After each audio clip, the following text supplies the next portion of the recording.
स्वागत है आप सभी का हमारे YouTube चैनल नर्सिंग ज्ञान कोर्स में। मेरा नाम है चंदन और आप देख रहे हैं BTSC के थ्रू, ठीक है, यानी बिहार टेक्निकल सर्विस कमीशन के थ्रू जो वैकेंसी आने वाला है, ठीक है, स्वास्थ्य विभाग में, उससे रिलेटेड वीडियो को। आशा करते हैं वीडियो पसंद आएगा। अगर वीडियो पसंद आता है तो हमारे चैनल को ज़रूर सब्सक्राइब कीजिए, साथ ही आप इसे अपने दोस्तों में भी ज़रूर शेयर कीजिए, ठीक है। साथ ही अगर आपके मन में किसी भी तरह का प्रश्न अगर उठ रहा है तो आप जो है इस वीडियो के कमेंट बॉक्स में बेझिझक लिख सकते हैं। साथ ही इन सारे इन्फॉर्मेशन को सबसे पहले मैं जो है वो अपने जो भी व्हाट्सएप चैनल का ग्रुप है, साथ ही इंस्टाग्राम चैनल और टेलीग्राम चैनल पे भी अपलोड लगातार देते रहता हूँ। इन्फॉर्मेशन जो है लगातार उस पर अपलोड होते रहता है, ठीक है। तो अगर आप हमारे साथ जुड़ना चाहते हैं तो डिस्क्रिप्शन में लिंक दिया हुआ है, आप लोग उस पर टैप करके और सीधे हमारे साथ जुड़ सकते हैं। तो मैंने पिछला जो वीडियो बनाया था उसमें बताया था कि कौन कौन से पद पे जो है वैकेंसी आ रही है, जिसमें सबसे पहला जो था वो किट संग्राहक करता यानी इंसेक्ट कलेक्टर, दूसरा लैब टेक्नीशियन, तीसरा ईसीजी टेक्नीशियन, चौथा जो था वो ओटी असिस्टेंट, पांचवा फार्मासिस्ट, छठा जो था एक्सरे टेक्नीशियन, सातवां जो था वो डेंटिस्ट, आठवां जो था वो हमारा सामान्य चिकित्सा पदाधिकारी का, साथ ही ड्रेसर का, ठीक है, साइकेट्रिक का, और उसके बाद पैथोलॉजी डिपार्टमेंट में स्पेशलिस्ट डॉक्टर का, साथ ही पीडियाट्रिशियन का भी था, ठीक है, स्पेशलिस्ट डॉक्टर का, साथ ही ऑर्थोपेडिक्स, उसके बाद जो है ऑप्थेल्मोलॉजी से भी विशेष चिकित्सा पदाधिकारी, साथ ही ऑप्टिक्स एंड गायनेकोलॉजी से भी विशेष चिकित्सा पदाधिकारी, माइक्रोबायोलॉजी से, ठीक है, और जनरल सर्जरी, साथ ही फिजिशियन, ईएनटी डिपार्टमेंट और एनेस्थेसिया, साथ ही डर्मेटोलॉजी से भी। उसके बाद जो है आपको रेडियो डायग्नोसिस से भी जो स्पेशलिस्ट डॉक्टर थे उनका जो वैकेंसी मैंने बताया होता है कि आने वाला है, ठीक है। इन सभी पदों पे जो है वो वैकेंसी निकालने के लिए जो BTSC है, ठीक है, उसने Tata consultancy service limited Patna जो की है, ठीक है, उसके प्रोजेक्ट मैनेजर को एक पत्र लिखा गया था BTSC के द्वारा, जिसमें इन सभी पदों के लिए जो है वो फॉर्म फिलअप करने का जो सॉफ्टवेयर होता है उसको तैयार करने के लिए बोला गया था, ठीक है। और इसका इन्फॉर्मेशन है मैंने पिछले वीडियो में ही दे दिया था। साथ ही मैंने ये भी बताया था कि इन सभी पदों पे जो वैकेंसी है बहुत जल्दी आपको देखने को मिल जाएगी, ठीक है। तो आज उसी कड़ी में जो है एक विशिष्ट पद पे जो है वो बिहार तकनीकी सेवा आयोग ने वैकेंसी को निकाल भी दिया है, यानी उसका जो एडवर्टाइजमेंट है उसको जारी भी कर दिया है, साथ ही फॉर्म भी फिलअप करना शुरू हो चुका है, ठीक है। तो क्या है वो पद और कितने हैं उसमें पद, क्या है उसकी योग्यता, इन सारी बातों को जो है हम लोग इस वीडियो में क्लियर करने वाले हैं। साथ ही जो अपकमिंग वैकेंसी है कौन कौन सी होने वाली है, ठीक है, उसका भी जो है मैं इस वीडियो में आप लोग को इन्फॉर्मेशन देने वाला हूँ। साथ ही क्या योग्यता होने वाली है, क्या चीज़ आपको उसके लिए प्रमाण पत्र तैयार करने होंगे, इन सभी चीज़ों की जानकारी जो है आपको इस वीडियो में मिलने वाला है, ठीक है। तो बिना किसी देरी के चलते हैं वीडियो की तरफ, ठीक है। वीडियो बिल्कुल भी स्किप मत कीजिएगा, पूरा देखिएगा, ताकि आपको जो है अगर आप आगे जो भी वैकेंसी आने वाली है उसमें आप फॉर्म फिलअप करने के लिए प्रिपेयर हो सके, ठीक है। उसके लिए जो है आपको कौन कौन से डॉक्यूमेंट बनवाने पड़ेंगे, साथ ही आपको किस चीज़ का ज़रूरत पड़ेगा, क्या चालान वगैरह का प्रक्रिया है और किस तरह से जो है सिलेक्शन हो पाएगा, इसका भी टोटल जो है वो मैं इस वीडियो में बताने वाला हूँ। तो चलिए बिना किसी देरी के चलते हैं जो एडवर्टाइजमेंट जारी किया गया है, ठीक है, उसके तरफ। दोस्तों जैसा कि आप देख पा रहे हैं कि विज्ञापन संख्या 01/2025, ठीक है, इसमें जो है आपको किट संग्राहक करता, ठीक है, जैसा जो है BTSC ने जो पत्र जारी किया था, ठीक है, जो टाटा कंसल्टेंसी प्राइवेट लिमिटेड था उसके जो प्रोजेक्ट मैनेजर थे उनको सॉफ्टवेयर के लिए जिस तरह से, ठीक है, और जिस पद के लिए फॉर्म फिलअप करने का, ठीक है, जो पिछला PDF आप लोगों ने देखा उसमें जिस तरह से जो सीरियल वाइज वैकेंसी था उसके अनुसार ही जो है वो वैकेंसी लिया जा रहा है। यानी पहले किट संग्राहक करता था यानी इंसेक्ट कलेक्टर का पद था, तो उसी के अनुरूप जो है आज पहला जो पद है वो इंसेक्ट कलेक्टर के पद पे नियुक्ति हेतु विज्ञापन जो है वो प्रकाशित हो चुका है, ठीक है, जिसके लिए ऑनलाइन जो है वो ऑफिशियल वेबसाइट से होगा। और इसका जो तारीख है वो 5/2 यानी 5 फरवरी से लेकर और 5 मार्च तक ये फॉर्म फिलअप करवाए जाएंगे। किट संग्राहकर्ता यानी इंसेक्ट कलेक्टर के लिए जो है पद, ठीक है, जो कि पिछले वीडियो में ही हमने बताया था, ठीक है, उसके वैकेंसी का, ठीक है, BTSC ने जारी कर दिया है, ठीक है, 5 फरवरी से लेके और 5 मार्च तक जो है इनका फॉर्म भरा जाएगा, ठीक। साथ ही अगर इनका वेतनमान का बात किया जाए, ठीक है, तो आप यहाँ पे देख सकते हैं कि इनका वेतन जो है वो 5200 से लेके और 20,200 और ग्रेड पे जो है 1800 होने वाला है, ठीक है। वेतन का जो स्तर है वो एक ही रहने वाला है, ठीक है। साथ ही अगर बात किया जाए इनके योग्यता का यानी इनके क्वालिफिकेशन का, तो इनको 10+2 होना जरूरी है, ठीक है, साइंस से, ठीक है। साइंस वाले ही स्टूडेंट इसको फिल कर सकते हैं, ठीक है, जो भी साइंस से, चाहे वो मैथ उनका मेन सब्जेक्ट रहा हो या फिर बायो, ठीक है, कोई मतलब नहीं है इन दोनों से, ठीक है, बायो वाले भी और मैथ वाले भी दोनों इसमें भर सकते हैं, ठीक ठीक है। तो 10+2 अगर आपके पास है यानी इंटरमीडिएट आपके पास है और आप चाहे मैथ से हो या फिर बायो से हो, कोई फ़र्क नहीं पड़ता है, आप इस फॉर्म के लिए जो है वो एलिजिबल है। साथ ही अगर बात किया जाए इनके कुल पदों का, ठीक है, किस कैटेगरी में कितने पद हैं तो उसका, तो इसमें अनारक्षित यानी अनरिजर्व वालों के लिए जो टोटल सीटें हैं वो 18 होने वाली हैं। और चूँकि बिहार में जो है वो 35%, ठीक है, 35% जो है वो फीमेल के लिए रिजर्व रहता है, ठीक है। तो फीमेल के लिए जो है इसी 18 में से 6 पोस्ट इनको दिए जाएंगे, ठीक है। क्षैतिज तौर पे फीमेल के लिए जो है वो 6 सीटें इसमें आरक्षित कर दी गई हैं, ठीक है। 35% जो नियम बनाया गया है, ठीक है, जिसमें कुल सीट में 35% जो है वो फीमेल को दिया जाएगा। इस लिहाज से जो है वो 18 जो अनरिजर्व के लिए टोटल सीटें हैं उसमें 6 सीट जो है वो फीमेल को दिया जाएगा। साथ ही अगर बात किया जाए EWS वाले का, ठीक है, EWS वाले का, तो आप लोग जानते हैं कि 10% जो है वो EWS के लिए सीट रिजर्व रहती हैं। इसमें टोटल जो EWS के लिए सीटें हैं वो 5 होने वाली हैं, जिसमें 2 जो सीटें हैं वो आपको फीमेल कैटेगरी से रिजर्व रखा गया है, ठीक है। यानी फीमेल कैटेगरी के लिए जो है वो टोटल 2 सीटें EWS में और टोटल जो सीटें हैं वो EWS के 5 दिया गया है। साथ ही अगर बात किया जाए SC कैटेगरी का, ठीक है, तो इसमें जो है वो टोटल 10 सीटें होने वाली हैं और इसमें जो फीमेल का सीट है वो 2 होने वाला है, ठीक है। साथ ही अगर बात किया जाए ST कैटेगरी का, तो ST कैटेगरी के लिए टोटल जो सीटें हैं 1 दी गई है यानी 1 दी गई है। इसमें फीमेल के लिए जो है वो कोई सीट नहीं दिया गया है, ठीक है। फीमेल के लिए इसमें कोई सीट नहीं है, 1 सीट जो है वो ST के लिए आरक्षित किया गया है। साथ ही अगर बात किया जाए EBC का, तो EBC के लिए टोटल जो सीटें होने वाली हैं 11, जिसमें फीमेल के लिए जो है वो 2 सीटें दी गई हैं, ठीक है। फीमेल के लिए 2 सीटें हैं और टोटल जो EBC के लिए है यानी एक्सट्रीमली बैकवर्ड क्लास अत्यंत पिछड़ा वर्ग के लिए जो है वो 11 सीट दिया गया है।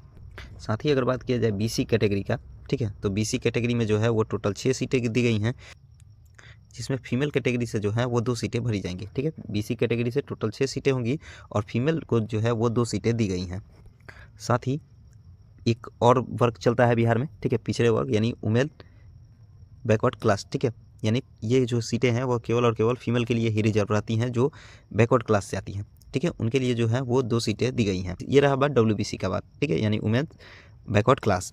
साथ ही अगर बात किया जाए दिव्यांग का, तो दिव्यांग के लिए जो है वो OH कैटेगरी से 1 और MH कैटेगरी से जो है वो 1 सीट दी गई है। एबिलिटी कोटा से जो है वो 2 सीटें भरी जाएंगी, जिसमें OH के लिए 1 और MH के लिए जो है वो 1 सीटें दी गई हैं। साथ ही 1 सीट जो है वो जो सैनिक कोटा होता है उससे भरी जाएंगी, ठीक है। यानी कुल जो पोस्ट हैं वो 53 होने वाले हैं, ठीक है, जिसमें हमारा अनरिजर्व के लिए जो है वो 18, EWS के लिए जो है वो 5, साथ ही SC के लिए जो है वो 10, ST के लिए जो है वो 1, EBC के लिए जो है वो टोटल 11, साथ ही BC के लिए जो है वो 6, WBC के लिए जो है वो 2, दिव्यांग के लिए जो है वो 2 और जो सैनिक कोटा होता है, ठीक है, उससे 1 सीटें भरी जाएंगी, ठीक है। तो ये रहा विवरण जो कि हमारे किस कोटि में है, कितना सीट जो है वो भरा जाएगा उससे रिलेटेड। अब बात किया जाए एज का, ठीक है, तो एज जो है वो 18 साल से ऊपर होना चाहिए और अनरिजर्व के लिए जो है वो 37 साल मेल के लिए, ठीक है। फीमेल के लिए जो है 40 साल, ठीक है। साथ ही BC और EBC के लिए जो है, ठीक है, मेल और फीमेल दोनों के लिए 40 साल रखा गया है और SC ST के लिए जो है वो 42 साल रखा गया है, ठीक है। ST SC के लिए जो है वो 42 साल रखा गया है। BC EBC के लिए जो है 40 साल और ST SC के लिए जो है वो 42 साल, मेल और फीमेल दोनों के लिए जो है वो समतुल्य रखा गया है। लेकिन दिव्यांग के लिए जो है यानी डिजेबल से जो भी आते हैं उनके लिए जो है वो इसमें जो है 10 साल और ऐड कर दिया जाएगा, ठीक है। अगर 42 साल है तो इनमें जो है वो 10 साल और एक्स्ट्रा मिलने वाला है, ठीक है। वो अब डिपेंड करता है कि वो किस कैटेगरी से आते हैं। साथ ही रहा बात आरक्षण का, तो आरक्षण जो है उनको ही मिलेगा जो कि बिहार राज्य से बिलोंग करते हैं, ठीक है। बिहार राज्य में अगर आपका स्थायी निवास है, साथ ही आप यहाँ के जो है जाति प्रमाण पत्र दिखाते हैं, तभी जाके जो है वो आपको आरक्षण का लाभ मिलेगा। अन्यथा अगर आप आउट ऑफ स्टेट वाले हैं यानी बिहार के बाहर वाले किसी स्टेट से बिलोंग करते हैं तो आपको जो है आरक्षण का लाभ नहीं मिलने वाला है। आप जो है वो अनरिजर्व कैटेगरी से फाइट कीजिएगा, ठीक है। यानी अनरिजर्व कैटेगरी से ही आपका सिलेक्शन हो पाएगा, ठीक है। अब रहा बात आरक्षण अब बिहार वाले को किस तरह मिलेगा, तो पहला तो जो है वो बिहार के मूल निवासी होने चाहिए। साथ ही बिहार के बाहर वाले को जो है वो आरक्षण का लाभ नहीं दिया जाएगा अनुसूचित जाति और अनुसूचित जनजाति के उम्मीदवारों को जो है वो जाति प्रमाण पत्र और अस्थायी निवास, ठीक है, बिहार का ही होना चाहिए। बिहार के बाहर वालों के लिए जो है, अगर आप अनुसूचित जाति या अनुसूचित जनजाति से भी बिलोंग करते हैं तब भी जो है आपको आरक्षण का लाभ नहीं मिलेगा। या फिर अगर आप पिछड़ा वर्ग या अति पिछड़ा वर्ग से भी बिलोंग करते हैं, बिहार के बाहर हैं, तब भी आपको आरक्षण का लाभ नहीं मिलेगा। बिहार में ही आपको जो है अस्थायी निवास होना जरूरी है, यानी डोमिसाइल जो प्रमाण पत्र है, रेसिडेंस जो सर्टिफिकेट होता है, उसका बिहार का होना जरूरी है। अगर आप बिहार के किसी भी ब्लॉक से आप बिलोंग करते हैं तभी जाके जो है आपका आरक्षण मिल पाएगा। साथ ही पिछड़ा और अति पिछड़ा के लिए जो है तभी लाभ मिल पाएगा जब आप क्रीमी लेयर रहित प्रमाण पत्र जो है फॉर्म भरते वक्त देते हैं, ठीक है, यानी एनसीएल जिसे हम लोग बोलते हैं। अगर आपने ये नहीं बनवाया है तो जल्दी से आप बनवा लीजिए, ठीक है। अगर आप एनसीएल देते हैं तभी जाके जो है आपका जो पिछड़ा और अति पिछड़ा के उम्मीदवार हैं उनको जो है वो रिजर्वेशन का बेनिफिट मिल पाएगा, ठीक है। साथ ही अगर आप यहाँ पे देखते हैं तो आरक्षित कोटि वाले कौन कौन से हैं, तो एक हो गया एससी, दूसरा एसटी, तीसरा ईबीसी, चौथा जो है बीसी, पांचवा जो है ईडब्ल्यूएस और छठा जो है डब्ल्यूबीसी, यानी वुमेन्स कैटेगरी जो आता है, यानी जो मैंने ऊपर बताया अभी कि जो बीसी में एक कैटेगरी अलग बांट दिया जाता है फीमेल का, यानी वुमेन का, ठीक है। तो इस कैटेगरी को हम लोग डब्ल्यूबीसी के नाम से जानते हैं। तो इनको भी जो है वो आरक्षण का लाभ मिलने वाला है, लेकिन कब?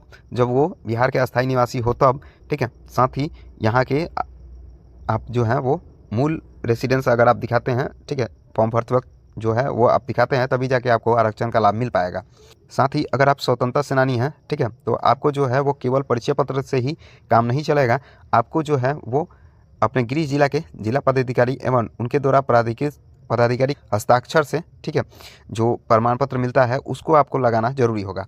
साथ ही अगर आप दिव्यांग कोटि से बिलोंग करते हैं तो उसके लिए जो है आपको कम से कम 40 या उससे अधिक आपको दिव्यांग होना जरूरी है, ठीक है, जिसके लिए आप जो है वो अपने सदर अस्पताल में और उसका जो है वो आप प्रमाण पत्र ले सकते हैं, ठीक है। साथ ही अगर बात किया जाए आवेदन शुल्क का, तो अनरिजर्व बीसी, ईबीसी और ईडब्ल्यूएस के लिए जो है वो टोटल 600, ठीक है, रुपया लगने वाले हैं, ठीक है। यानी आवेदन शुल्क के तौर पे आपको 600 रुपया अनरिजर्व कैटेगरी से अगर आते हैं या बीसी, ईबीसी या ईडब्ल्यूएस से आते हैं तो आपको देने पड़ेंगे। साथ ही अगर आप एससी एसटी से आते हैं, ठीक है, एससी एसटी से आते हैं या फिर फीमेल हैं, किसी भी वर्ग की फीमेल हो, ठीक है, चाहे वो एससी एसटी हो, ईडब्ल्यूएस हो या बीसी ईबीसी कोई भी कैटेगरी से हो, ठीक है, तो आपको जो है वो, या फिर आप दिव्यांग हैं, ठीक है, यानी डिजेबल हैं, तो आपको जो है वो 150 रुपये लगने वाले हैं, ठीक है। मेल के लिए जो है वो बीसी ईबीसी के लिए, ठीक है, बीसी ईबीसी हो गया या अनरिजर्व हो गया, ठीक है, साथ ही ईडब्ल्यूएस वाले हो गए, तो इनको जो है वो टोटल 600 रुपये देना पड़ेंगे। और एससी एसटी या फिर फीमेल किसी भी कैटेगरी से या फिर डिजेबल अगर आप हैं तो आपको जो है वो केवल और केवल 150 रुपये आवेदन शुल्क के तौर पे देना होंगे।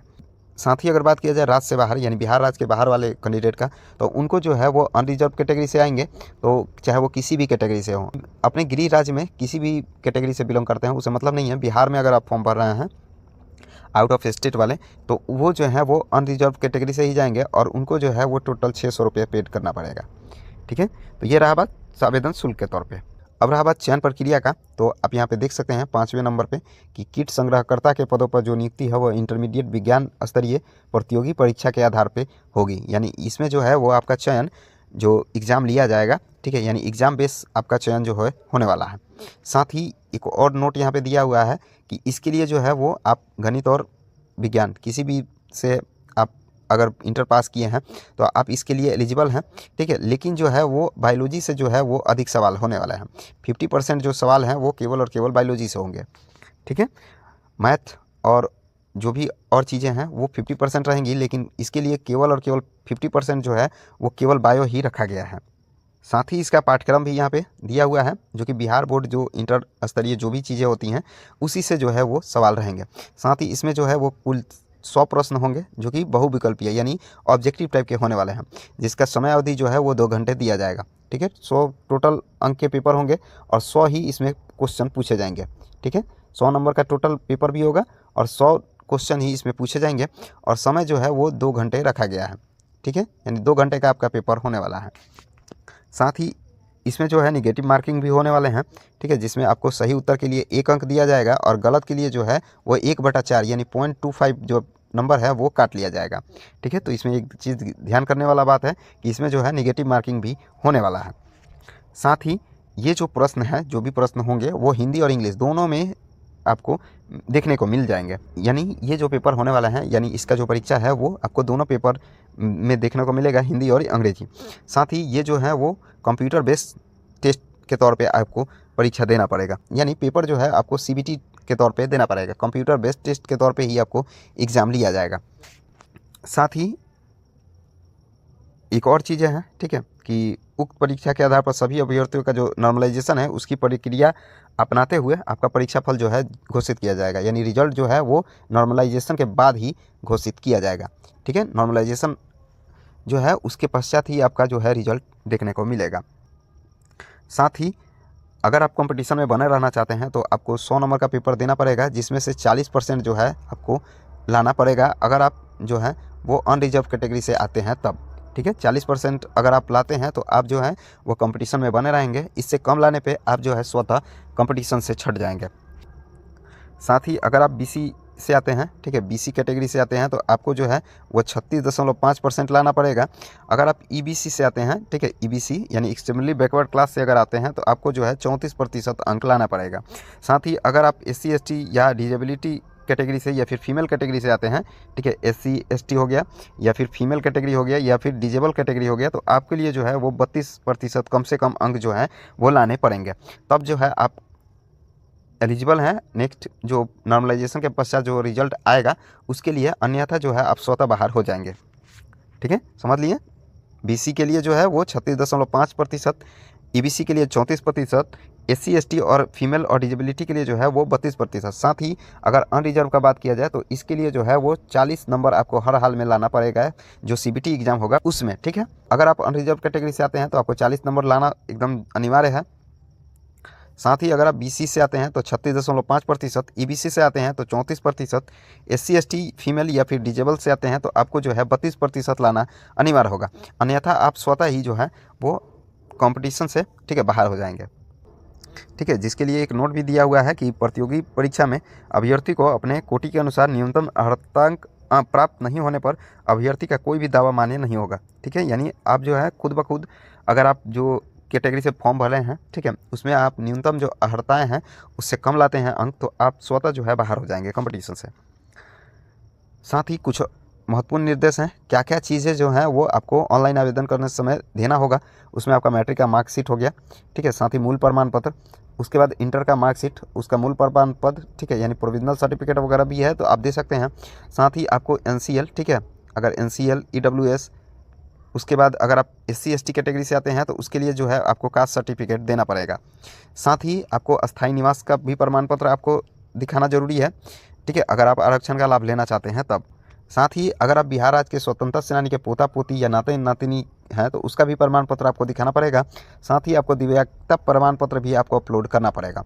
ठीक है, और ये सारे जो पत्र हैं वो आपको हर हाल में अपलोड करना है। अगर आपका कोई भी इसमें डॉक्यूमेंट जो है मिसिंग हो रहा है या फिर आप नहीं चढ़ा पाते हैं, अपलोड नहीं करते हैं, तो उस कंडीशन में आपका जो अभ्यर्थिता है वो रद्द कर दिया जाएगा। ठीक है, साफ साफ यहाँ पर आप देख सकते हैं। अगर आपका डॉक्यूमेंट 5 मार्च से नीचे का है, यानी 5 मार्च से नीचे का साइन किया हुआ है, तब आप अपलोड कर सकते हैं, अन्यथा जो है आपको अपलोड कीजिएगा भी तो उससे कोई बेनिफिट नहीं होने वाला है, आपका अभ्यर्थिता जो है वो रद्द कर दिया जाएगा, क्योंकि आप यहाँ पे साफ साफ देख सकते हैं। ठीक है, साथ ही आप फॉर्म फिल करते समय जो है अपना सभी चीज़ों को संतुष्टि से और बारीकी से नज़र बना के और उसके बाद ही फिल कीजिएगा। ठीक है, इसमें किसी भी तरह का सेकेंड बार जो है मौका नहीं दिया जाएगा। ठीक है, इसीलिए आप जो है कोई भी चीज़ भर रहे हैं, कोई भी डाटा अपना डाल रहे हैं तो उसको सावधानी से और बारीकी से देख के उसके बाद ही अपना फिल कीजिएगा और सबमिट कीजिएगा।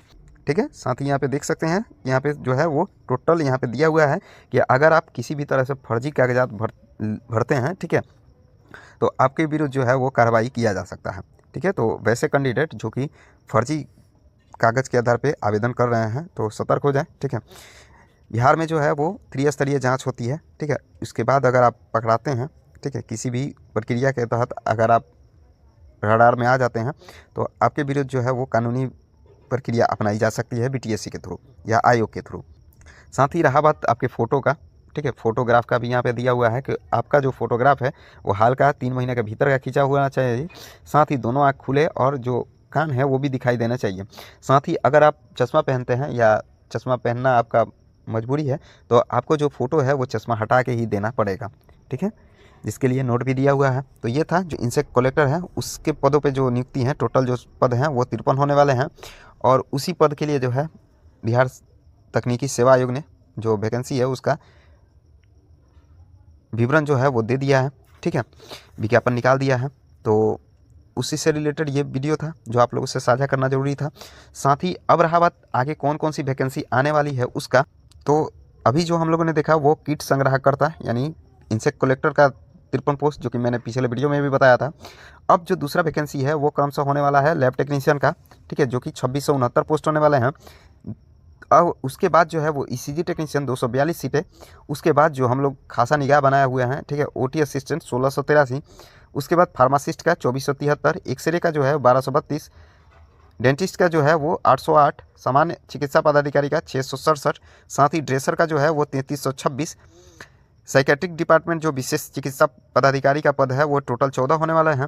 साथ ही विशेष चिकित्सा पदाधिकारी पैथोलॉजी डिपार्टमेंट में वो 75, उसके बाद जो है पीडियाट्रिशियन यानी विशेष चिकित्सा पदाधिकारी जो बच्चों के लिए होता है 617, साथ ही ऑर्थोपेडिक्स यानी जो हड्डी के डॉक्टर होते हैं उनके स्पेशलिस्ट के लिए जो है वो 124, साथ ही ऑप्थेल्मोलॉजी के लिए जो है विशेष चिकित्सा पदाधिकारी 43, ऑब्स्टिक्स एंड गायनिकोलॉजी से जो है विशेष चिकित्सा पदाधिकारी के 542 पद, साथ ही विशेष चिकित्सा पदाधिकारी माइक्रोबायोलॉजी के लिए जो है 19 पद, जनरल सर्जरी, ठीक है, उसके लिए जो है 542, विशेष चिकित्सा पदाधिकारी फिजिशियन के लिए जो है वो 306 सीटें, साथ ही ईएनटी डिपार्टमेंट में विशेष चिकित्सा पदाधिकारी के तौर पे जो है 83 सीटें, विशेष चिकित्सा पदाधिकारी एनेस्थेसिया के लिए 988 और डर्मेटोलॉजी में विशेष चिकित्सा पदाधिकारी के जो है 86 पद भरे जाएंगे।